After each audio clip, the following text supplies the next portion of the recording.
Hey Cowboys Nation, the Dallas Cowboys are officially locked into the number 12 overall pick in the 2026 NFL Draft. And I know at first glance that number might not feel exciting, but stay with me here because this is actually a really important spot for Dallas. Once the Week 18 results came in, the math became pretty clear. Even if things had broken slightly differently, even if the Cowboys had lost instead of won, you're talking about moving up maybe one spot. Nothing dramatic, no massive swing. So, the idea that Dallas somehow hurt itself by finishing where it did just doesn't really hold up when you look at the actual draft board. What matters more is this. Pick 12 keeps the Cowboys comfortably inside the top 15. And that's the sweet spot where good teams can still land blue-chip talent without being forced into reaching. The top of the draft is already starting to take shape. The Raiders, Jets, Cardinals, Titans, Giants, Browns, Commanders, Saints, Chiefs, Bengals, Dolphins. That's a run of teams with very different needs than Dallas. And that matters more than the exact number next to the Cowboys' name. Here's the key thing I want you thinking about. By the time pick 12 comes around, the Cowboys are very likely going to be watching quarterbacks come off the board, elite wide receivers come off the board, and possibly a top defensive tackle as well. And that's not a bad thing for Dallas. That actually opens the door. It pushes defenders down. It creates value. It gives the Cowboys options instead of pressure. And let me ask you this right now. Would you rather be picking at 12 with flexibility or picking at 6 or 7 and feeling forced into one specific direction? Drop a yes or no in the comments. Yes if you're comfortable at 12. No if you think Dallas should have bottomed out harder. I'm genuinely curious where you land on that. This draft position also lines up perfectly with what Dallas needs most. You're not looking for one miracle player to save the franchise. You're looking to add impact, defense, versatility, someone who can change how opposing offenses have to game plan against you. And that's exactly the type of talent that tends to live in this range of the draft. Because once you understand who's likely gone before pick 12, the names that could realistically fall into Dallas's lap start getting really interesting. And that's where this draft starts to feel exciting instead of frustrating. Once you start mapping out the draft board ahead of the Cowboys, this is where things quietly swing in Dallas's favor. The top of the draft is going to be loud. Quarterbacks always make it loud. Teams picking 1 through 5 are usually chasing hope at that position, and this year is no different. That alone pushes premium non-quarterbacks down the board. And that's exactly what the Cowboys should be rooting for as they sit at number 12. There's a very real chance that by the time Dallas is on the clock, the top 2 quarterbacks are already gone, maybe even a third, depending on how aggressive teams get. You can also expect a run on wide receivers. Every year, the league convinces itself it can't live without speed and explosiveness, and that means elite receivers tend to fly off the board early. Add in a high-end defensive tackle or two, and suddenly the Cowboys aren't boxed in at all. They're shopping in a crowded aisle, not an empty one. That's why this spot matters so much. When you look at it honestly, there could be somewhere between 15 and 17 realistic first-round talents still available when Dallas picks. That's a healthy board. That's the kind of board that lets you stay disciplined instead of panicking. And discipline is something this front office absolutely needs to show if this roster is going to take the next step. Now, think about Dallas's needs. Defense, defense, defense. Outside of defensive tackle, almost every defensive position could justify a first-round investment. Edge rusher, linebacker, corner, safety, all of them. And the way this draft is shaping up, those positions are going to be deep, right in the range where the Cowboys are selecting. That's not luck, that's timing. Offensively, there are questions too, right? Tackle could be in play depending on how Dallas feels about the current situation there. Running back is a conversation, but only if one very specific type of player falls into their lap. This isn't a draft where you reach for offense just to say you addressed it. This is a draft where you let the board come to you. Let me throw this to you. If you had to choose one right now, and you can only pick one, what's the bigger need for the Cowboys at pick 12? Edge rusher, linebacker, corner, safety, or offensive line? Drop it in the comments. I read those, And it always helps shape where the conversation goes next. Because now that you understand who's likely gone, and why that helps Dallas, the next step is getting into the names. The players who could realistically be sitting there at 12 and would immediately make this defense better the moment they walk into the building. This is where the conversation really starts to get fun, because when you look at the defensive players who could realistically be available around pick 12, you're talking about guys who don't just fill a spot, they change how the Cowboys can play defense. And that matters because this team doesn't need another body. It needs difference makers. Let's start with linebacker, because that's a position that quietly screams first-round value for Dallas.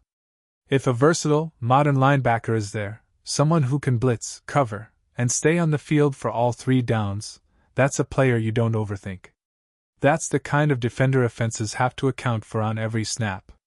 Someone who can line up inside, kick out wide, or come screaming off the edge when you least expect it. Those players don't show up often, and when they do, they usually don't last long on draft night. Safety is another spot where the value could line up perfectly. If a true do-it-all safety falls, someone who can play in the box, rotate deep, cover tight ends, and erase mistakes, that's a massive upgrade for this defense. Splash interception numbers are nice, but what really matters is how much freedom that player gives the rest of the unit. When a safety can handle multiple roles, it lets everyone else play faster. That's how defenses go from good to dangerous. Edge rusher is always in play, and for good reason. Pressure fixes a lot of problems.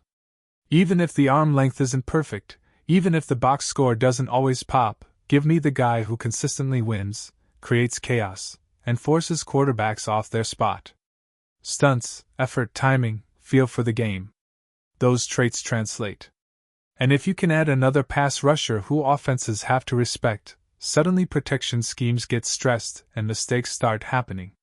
Cornerback can't be ignored either. Even if you trust what's already on the roster, that's a big if. You can never have enough corners, especially ones who can run, cover, and take the ball away. The best sign of a great corner isn't stats. It's when teams stop throwing in his direction. If that type of player is there, it's absolutely a conversation at 12. So, let me ask you this. If the Cowboys are on the clock and all of these options are sitting there, which one are you sprinting to the podium for? Linebacker, safety, edge, or corner? Type it out in the comments. One word, no explanations needed. Because as good as these defensive options look, there's still one wrinkle we haven't talked about yet. The kind of player that makes you pause, look at the board again, and ask yourself if talent might outweigh need. And that's where things can get really interesting for the Cowboys. This is the part of the draft where discipline really gets tested, because sometimes the board doesn't care about your depth chart. Sometimes a player falls who is simply too good to ignore, and the Cowboys may find themselves staring at that exact situation at pick 12. Even if defense feels like the priority, there are a couple of offensive scenarios that force a real conversation. Let's start with running back, because I know that word alone makes some people immediately say no. And most years I'd agree with you. But every once in a while a 3-down back shows up who isn't just a runner but an offensive weapon. Vision, burst, receiving ability, pass protection, the whole package. If that kind of player is sitting there when Dallas picks, you at least have to pause. Not because it's the biggest need, but because elite playmakers tilt games. The key question becomes whether the value is strong enough to justify passing on a defender who could help immediately. Offensive line is the other spot where things get interesting. Tackle specifically. There's a tendency to talk about moving good tackles inside, and that's where teams get themselves in trouble. If a tackle can play tackle at a high level, let him do it. If Dallas believes there's a long-term answer on the right side of the line available at 12, that's a player who could stabilize the offense for years. It might not be flashy, but it's foundational. That said, this isn't a loaded offensive line class compared to some recent drafts, which is why offense only really comes into play if the board falls a very specific way. If the defensive options you love are gone and an offensive player you've graded much higher is still there, that's when you trust your board and not the internet. So, here's the question for you. If the best player available at 12 is on offense, do you take him anyway, or do you force defense because it feels safer? Yes. If you take the best player, no. If you stick strictly to need, drop it in the comments. And the deeper we get into draft season, the more this board is going to shift because now we reach the biggest strategic decision of all. Stay at 12 and take your guy or move back and try to play the board. And depending on how this draft unfolds, that choice could define the Cowboys' entire weekend. Now we get to the decision that can quietly make or break a draft before the pick is even announced. Should the Cowboys stay right where they are at 12? Or should they be looking to trade down if the opportunity presents itself? And the more you study this draft, the more that trade-down idea starts to make sense. This class has depth, not just at one position, but across several edge rushers, corners, linebackers, even offensive linemen. There isn't a sharp cliff where talent suddenly disappears in the middle of the first round. That's exactly the kind of environment where moving back a few spots can pay off. If Dallas can slide from 12 into the late teens or early 20s and still land a player they like while adding extra picks, that's smart business. The key, of course, is finding a partner. Trades don't happen in a vacuum. Another team has to be desperate enough to come up for a quarterback, a receiver, or a specific defender they've fallen in love with.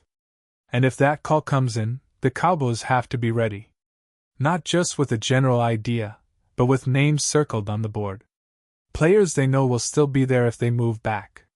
At the same time, trading down isn't always the right answer. If one of your true difference makers is staring you in the face at 12, you don't get cute. You turn the card in. Drafts are remembered for players, not for how clever the trade chart looked in the moment. That balance between patience and aggression is where good draft rooms separate themselves from average ones. So, let me put it to you. If you're running the Cowboys draft room and the phone rings, are you listening? Yes, if you trade down for value, no, if you stay put and take your guy. Drop it in the comments. I want to see where Cowboys fans land on this. At the end of the day, pick 12 puts the Cowboys in a strong position. Not flashy, not desperate, just flexible. And sometimes that's exactly where you want to be when the future of your roster is on the line.